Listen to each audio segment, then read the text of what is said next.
침실.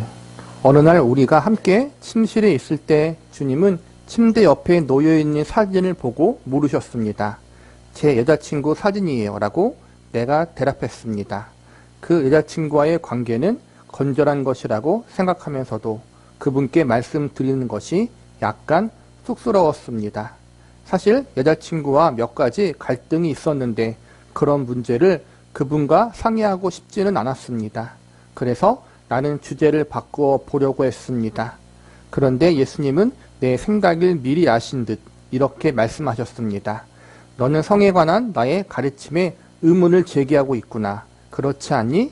성관계는 결혼이라는 언약 관계에 들어간 사람들만 즐기게 되어 있다는 가르침 말이야. 너는 내가 너에게 곤란한 질문을 할 것이라고 생각하고 있지. 나의 뜻이 인생과 사랑을 마음껏 즐기지 못하게 제한할까봐 우려하고 있는 거야. 그렇지 않니? 맞습니다라고 나는 고백했습니다. 그렇다면 내가 하는 말을 주의 깊게 들어보거라. 그분은 계속해서 말씀하셨습니다. 내가 간음과 혼전 성관계를 금하는 이유는 성이 나쁜 것이 아니라 좋은 것이기 때문이란다. 성이란 신체적인 환희를 넘어서서 두 사람을 서로 깊이 사랑하게끔 묶어주는 것이지. 그것은 또 생명을 탄생시키는 창조적인 능력이야. 또한 성은 강력한 힘을 갖고 있단다. 그래서 성이 제대로 사용되면 굉장한 선을 이룰 수 있지만 잘못 사용되면 선을 파괴시키고 말지. 바로 이런 이유 때문에 하나님은 사랑하는 생애의 반려자 간의 헌약 안에서만 성을 경험하도록 의도하신 거란다. 사랑은 성보다 훨씬 더 많은 것을 포함하고 있단다. 이제 너의 이성교제 문제를 도와주마. 내가 비록 실패해서 수치와 죄책감을 느낀다 하더라도 내가 너를 여전히 사랑하고 너와 함께 있음을 알고 나에게 그 문제를 이야기하거라. 또 잘못한 것을 시인하거라. 그리고 다시는 그런 잘못을 저지르지 않도록 피할 조치를 취하거라. 너를 넘어지지 않게 붙잡도록 내 능력에 의존하고 너를 인도하여 내 안에서 둘이 진정 하나가 되는 결혼관계로 이끌어 가게 하렴. 침실이라는 것은 연애 혹은 부부관계를 이야기하는 것이라고 볼 수 있어요. 이러한 연애와 부부와 은밀한 여러 가지 사생활에 대해서 하나님 앞에 부끄럽지 않도록 우리가 행동하고 살아가야 한다는 거예요. 우리는 다른 영역도 그렇지만 우리가 우리의 은밀한 사생활, 성적인 그러한 관계에 대한 부분, 연애와 부부 생활에 대한 부분도 우리의 방법과 우리의 생각대로 모든 걸 이끌어 가기보다는 성경의 원리대로 이끌어 가고 동시에 하나님 앞에 예수님 앞에 기도하면서 어떻게 이러한 연애 관계가 건전하게 바르게 이어갈까?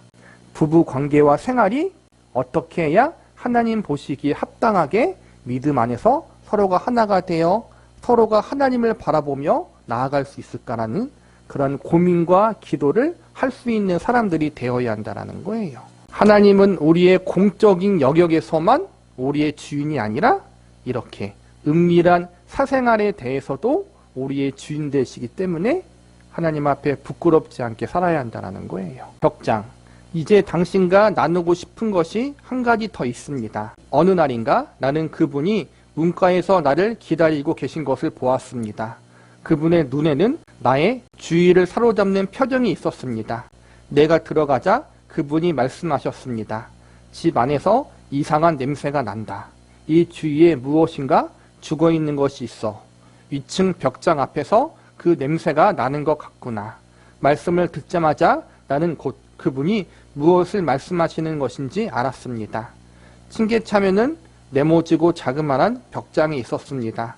나는 자물쇠를 채워둔 그 벽장 안에 보잘것없는 개인적인 물건 몇 가지를 넣어두었습니다. 아무에게도 알고 싶지 않고 더구나 그리스도께 보이고 싶지 않은 것이었습니다. 그것들이 죽은 것이고 썩은 것임을 알았지만 그래도 나는 그것들을 사랑했고 그것들이 필요했습니다. 그 때문에 그것들이 벽장 안에 들어있다는 것을 인정하기가 두려웠습니다. 벽장 안에 있는 것은 버리지 못하고 내려놓지 못한 나의 정결하지 못한 모습, 하나님 앞에 혹은 다른 사람들에게 보이기 싫은 여러 가지 좋지 못한 모습들, 부끄러운 모습들, 그러한 것들을 상징한다고 볼 수 있어요. 다른 사람들에게 들키기 싫은 것, 알리고 싶지 않은 것들. 그런데 예수님은 그것조차도 예수님 앞에 다 알려드리고 내어놓을 수 있어야 된다는 거예요. 그것은 옛생활의 찌꺼기들로 악한 것은 아니라 해도 그리스도인에게는 합당하지 않은 것이었습니다. 나는 마지못해 그분과 함께 계단을 올랐습니다. 올라갈수록 냄새는 더욱 심해졌습니다. 그분은 문을 가리키면서 말씀하셨습니다. 저 안에 죽은 것들이 있구나. 나는 화가 났습니다. 그것은 내가 비밀을 넣어둘 수 있는 유일한 방이었습니다. 나는 그분께 서재, 주방, 거실, 작업실, 오락실, 침실 등 모두 보여드렸는데 이제는 자그마하고 네모진 벽장까지 요구하시다니 말입니다. 나는 마음속으로 이렇게 말했습니다. 이건 너무하잖아. 이 열쇠는 드리지 말아야겠다. 자, 그분은 내 생각을 읽은 듯이 말씀하셨습니다. 만약 이런 냄새를 맡으면서까지 여기 머무를 것이라고 생각한다면 그건 오해다. 베란다 지편으로 내 침대를 내어놓아야겠구나. 도저히 이런 냄새를 맡을 수가 없겠구나. 그리고 나는 그분이 아래층으로 내려가시는 것을 보았습니다. 당신이 그리스도를 알고 그분을 사랑하게 되었을 때 가장 불행한 일은 그분이 당신에게서 얼굴을 돌리심으로써 그분과의 교제가 끊어지는 것입니다. 나는 항복할 수밖에 없었습니다.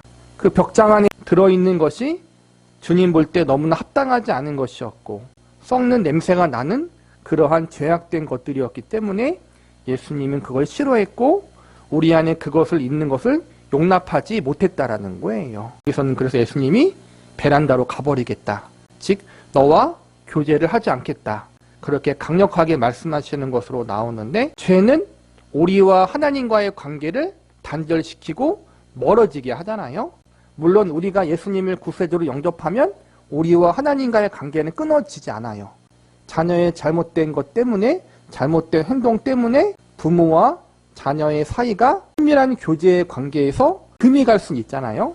우리와 주님의 관계는 변함이 없지만 어색해질 수 있고 친밀한 관계를 형성하는데 방해가 될 수 있다는 거예요. 그게 어찌 보면 우리 믿는 사람들에게 가장 불행한 거란 말이에요. 나의 주인님 되시는 예수님과 교제하는 삶을 살고 싶은데 그것을 자꾸 방해하는 죄악된 나의 삶의 모습들이 있다면 그것 때문에 더 깊이 하나님께 나아가고 싶은데 나아가지 못한다면 그것이 우리에게는 불행한 일이 될 수 있다는 거예요. 주님께 열쇠를 드리겠습니다.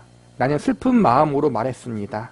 그러나 주님이 벽장을 여셔야 합니다. 주님이 그것을 깨끗하게 청소해 주십시오. 제게는 그럴 만한 힘이 없습니다. 알고 있다. 그분이 말씀하셨습니다. 내게 그럴 능력이 없다는 것을 안다. 열쇠만 내게 다오. 그러면 내가 하마. 그래서 떨리는 손으로 그분께 열쇠를 넘겨드렸습니다.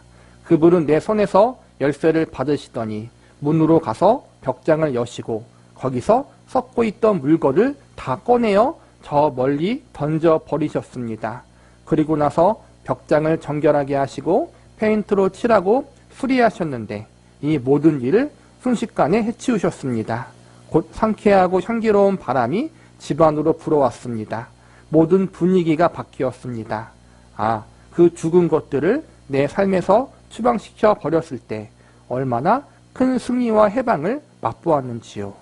내가 과거에 어떠한 죄를 지었든지 또 어떤 상처를 갖고 있든지 예수님은 나를 용서하시고 치료하셔서 나를 온전케 하실 준비가 항상 되어 있으셨던 것입니다. 하나님 앞에 알려드리고 싶지 않은 나의 숨겨진 마음 혹은 어떠한 과거에 죄악된 모든 것들 그것조차도 우리의 주님이신 예수님 앞에 다 알려드리고 내어드릴 수 있는 우리가 되어야 한다는 거예요. 그 내어드리고 알려드리는 것이 쉽진 않지만 부끄럽지만 때론 자존심이 상할 수 있지만 그렇게 할 때 예수님은 우리를 그러한 우리의 모습을 정죄하시는 것이 아니라 치료하시고 용서하시고 깨끗하게 회복시켜 주시는 그러한 분임을 우리는 알아야 돼요. 예수님 앞에 보여드리기 싫었던 벽장에 있는 것을 힘들게 예수님께 보여드렸는데 예수님이 벽장 안에 있는 그 더러운 모든 것들을 깨끗하게 치워주시고 불편했던 마음을 더 기쁜 마음으로 변화시켜 주셨다. 예수님은 우리를 불편하게 하시는 분이 아니라는 거예요. 우리에게 참 행복과 참 자유를 주시는 분이 예수님이라는 거예요. 우리의 아버지가 되시는 하나님과 주님이신 예수님은 우리의 자유를 억압하는 분이 아니라 참 자유와 안식과 평화를 주시는 분이심을 우리가 믿을 수 있어야 되고 신뢰할 수 있어야 돼요. 명의 이전, 그 후에 내가 한 가지 생각이 들었습니다. 나는 속으로 말했습니다. 나는 이제껏 그리스도를 위해서 나의 마음을 깨끗하게 하고 그분께 쓸모가 있게 되기 위해 노력했지만 매우 힘들었어. 어느 한 방을 청소하면 다른 방에 다시 먼지가 쌓이고 2층을 청소하기 시작하면 1층이 벌써 먼지 투성이가 되었어. 나는 정결한 마음과 순종의 삶을 계속 유지하느라고 너무 피곤하고 지쳤어. 나는 그것을 감당할 수가 없어. 그래서 나는 갑자기 이런 질문을 드렸습니다. 주님, 이 집 전체에 대한 책임을 당신이 지고 그 벽장을 치우셨듯이 저를 위해서 이 집을 다스려 주실 수는 없겠습니까? 내 마음을 바람직한 상태로 만들어 주시고 제 삶이 마땅히 서도록 하는 책임을 맡아주지 않겠습니까? 나는 그분의 얼굴이 밝아지는 것을 볼 수 있었습니다. 맡아주고 말고 그것이 바로 내가 와서 하려던 일이다. 내 자신의 힘으로는 승리하는 그리스도인으로 살 수가 없단다. 도저히 불가능하지. 내가 너를 통해서 또 너를 위해서 할 수 있도록 해다오. 그것만이 유일한 해결책이다. 그런데 그분은 덧붙여서 천천히 말씀하셨습니다. 나는 이 집의 손님일 뿐 주인이 아니다. 내게는 일을 수행할 권한이 없다. 건물이 내 소유가 아니니까 말이야. 나는 곧 그 점을 깨달았고 흥분된 어조로 이렇게 소리쳤습니다. 주님, 지금까지 당신이 손님이었고 제가 주인이었습니다. 그러나 이제부터 제가 하인이 되겠습니다. 당신이 저와 이 집의 주인이 되어 주십시오. 나는 서둘러 금고를 달려가서 재산과 부채 및 가옥의 부지와 매매 조건이 명시되어 있는 집 문서를 꺼냈습니다. 그리고 황급히 돌아와서 간절한 마음으로 서명한 뒤 무릎 꿇고 영원히 그분의 소유가 되도록 넘겨드렸습니다. 저 여기에 제 존재와 모든 소유가 있습니다. 이제 당신이 집을 운영하여 주십시오. 저는 단지 심부름꾼과 친구로서 당신 곁에 있겠습니다. 지금까지는 이 친구의 마음의 방에 있던 것들을 하나하나 주님께 맡기고 내어드렸는데, 그러다 보니까 어느 한쪽 방을 다 깨끗하게 치우면 다른 한쪽 방이 또 더러워지고 1층을 청소하면 2층이 더러워지고, 그렇게 해서 하다 보니까 온전히 주님 앞에 나아가기가 쉽지 않았다는 거예요. 그래서 내린 결론이 뭐냐? 예수님이 알려준 게 뭐냐면, 너의 마음의 방만 나에게 주는 게 아니라 너의 마음의 집, 모든 걸 나한테 맡겨라. 예수님이 나의 죄를 용서하기 위해서 십자가에서 돌아가셨다. 그분이 나의 구원자다. 이것만 믿음으로 받아들이는 것이 구원이 아니라, 복음이 아니라 한 발 더 나아가 그 구원자 되시는 예수님이 나의 주인이라는 사실도 믿음으로 받아들이는 게 복음이고 구원이에요. 사실은 이 친구는 지금까지 예수님을 마음 가운데 친구와 손님으로 받아들였어요. 그런데 신앙생활을 하고 보니까 내가 내 힘으로 거룩한 삶, 순결한 삶, 믿음의 삶을 살아갈 수 없음을 깨닫게 되고, 이제는 예수님이 내 마음의 집에, 내 모든 삶의 주인이 되셔야만 내가 온전히 하나님의 자녀와 백성으로 살아갈 수 있구나라는 것을 깨닫게 되고, 그의 마음의 집에 문서를 예수님께 드렸어요. 그리고 이제는 예수님이 나의 주님이시고 나는 그분의 종입니다.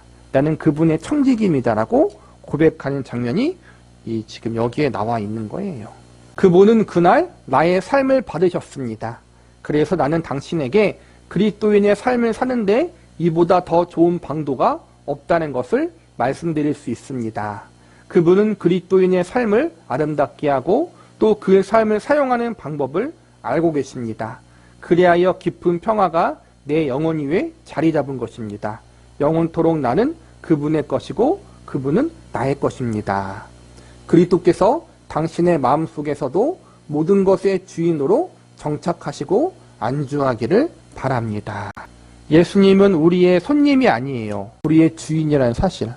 구원자로 끝나지 않고 우리의 삶의 모든 영역의 주인이라는 사실을 기억하고 우리는 청직이란 말이에요. 사장과 회사원의 관계가 아니라 사장은 회사원을 일시켜서 이익을 얻어내야 되잖아요. 이익관계에 맞물려 있어요. 그런데 예수님과 우리의 관계는 그런 관계가 아니에요. 예수님의 생명을 주심으로 우리를 구원하신 분이 예수님이기 때문에 우리와 예수님의 관계는 남편과 아내의 관계, 그러한 사랑과 인격의 관계이기 때문에 예수님이 우리의 주인 되신다는 것은 우리로 하여금 참된 평화와 안식, 기쁨을 준다는 것을 기억하라는 거예요. 그래서 예수님이 나의 구원자요, 주인 되시는 삶을 살기로 결심하고 그분을 받아들이고 영접하기에 우리는 주저하지 말라는 거예요. 그렇게 스스로가 주인 되는 인생을 사는 믿지 않는 세상 사람들의 삶을 보면은 그 결과가 파괴적이잖아요. 행복하지 못하잖아요. 사실은 보면은. 세상에 그 무엇으로도 채울 수 없거든요. 그걸 채울 수 있는 것은 오직 하나님밖에 없고 예수님밖에 없어요. 왜냐하면 하나님과 예수님이 내 영혼의 주인이시고 내 마음의 주인이시기 때문에 그분께 내 영혼, 내 마음, 내 인생을 내어 맡기면 그 안에서 예수님이 하나님이 주인 되어서 내 삶을 책임지시고 이끌어 가셔요. 그리고 이 땅에서 뿐만 아니라 이 땅 이후의 삶에서도 영원한 하늘나라의 삶에서까지도 책임지셔요. 그렇기 때문에 우리는 영원한 소망이 있고 기쁨이 있고 그분을 향한 참된 기쁨이 계속해서 있을 수 있다는 거예요. 그래서 우리는 예수님께서 우리의 마음과 모든 것에 주인이 되시는 것을 거절하거나 거부하는 것이 아니라 기쁨으로 받아들이고 인정할 수 있는 사람들이 되어야 해요.